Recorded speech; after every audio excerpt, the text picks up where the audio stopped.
बिस्मिल्लाहिर्रहमानिर्रहीम वकरना फी बुयूतिकुन्ना, इसके ऊपर हमारी बातचीत चल रही थी कि अज़वाज मुतहरात बाद अज़ विसाल मुस्तफ़ा सल्लल्लाहु अलैहि वसल्लम भी हज़रत उमर रज़ियल्लाहु तआला अन्हु उनकी हिफाजत में नबी पाक अलैहिस्सलाम के दीगर असहाब के साथ भी उनको रवाना किया गया। और आपने फरमाया भाई ख्याल करना, हया करना, ये माएँ हैं, इनको बाहिफाजत जहाँ पे जाना चाहे पहुँचाना है। रही बात यह कि शिया हज़रात की कुतुब तफासिर के अंदर भी यह तज़किरा मौजूद है, जिस तरह तफसीर साफ़ी के अंदर भी यह जिक्र मौजूद है और तफसीर मजमुअल बयान के अंदर भी जो मौजूद है कि अगर इसका मादा इश्तिकाक लिया जाए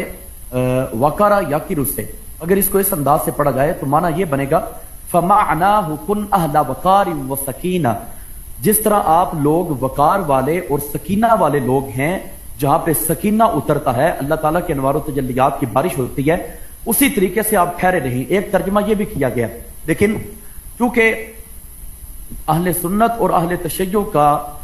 की बुक्स के अंदर मुत्तफिका तौर पर यह बात बयान की गई है कि अज़वाज मुतहरात नबी पाक अलैहिस्सलाम के विसाल मुबारक के बाद घर से बाहर निकली हैं, तो उसके ऊपर अहले सुन्नत व जमात ने अदब वाला लहजा अपनाते हुए यह तज़किरा इरशाद फरमाया। वो फरमाते हैं कि जब किसी शरई जरूरत के मुताबिक निकलती थी तो उसके ऊपर कुरान मजीद की इस आयत मुबारक का इतलाक नहीं होगा। हाँ, बगैर किसी शरई मजबूरी के निकलती हैं तो ये अज़वाज मुतहरात की शान भी नहीं है कि मजबूरी भी ना हो और वो घर से बाहर निकले। जिस तरह के जंगे जमल का जिक्र किया जाता है या इधर उधर के दूसरे वाकयात जिनको हकीकत से हटा के तोड़ मोड़ के बयान किया जाता है,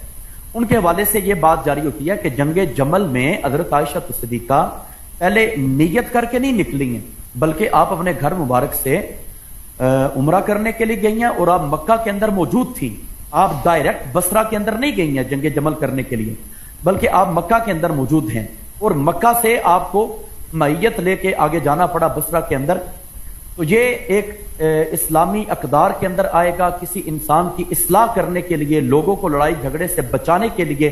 फिर इत्तेफाक से जो अल्लाह ताला की अज़ली तकदीर हो वो गालिब आ जाए तो उसको कोई रोक नहीं सकता। वरना हज़रत सैयदा आयशा सिद्दीक़ा आपकी नीयत किसी के साथ लड़ाई की नहीं थी, और खुसूसन जबकि हज़रत सैयदा आयशा सिद्दीक़ा रज़ियल्लाहु तआला अन्हा आपकी मोहब्बत का इजहार हुज़ूर अलैहिस्सलाम के अहले बैत अतहार के साथ हो और दीगर लोगों के साथ वाबस्तगी हो और उसको वारफ्तगी की सूरत के अंदर आप पेश करें, तो फिर कैसे मुमकिन हो सकता है कि एक शख्स के माअज़ल्लाह अपने दिल के अंदर बुग़्ज़ ले आए और उसके बुग़्ज़ के अंदर आप निकले कि जंगे जमल की तरफ जा रही हैं। यह अलग बात है, बाद में जंग हुई भी, हज़रत सैयदा आयशा सिद्दीक़ा आपका ऊंट वगैरह गिरा भी, लेकिन उसके बाद भी तो बयान करना चाहिए कि हज़रत अमीरुल मोमिनीन ने क्या अंदाज इख्तियार किया था। हज़रत अली रज़ियल्लाहु तआला अन्हु आपने हज़रत सैयदा आयशा सिद्दीक़ा को बाअमन अमान अपनी हिफाजत के अंदर मदीना शरीफ वापस पहुंचाया है, और आपने कुछ लेडीज की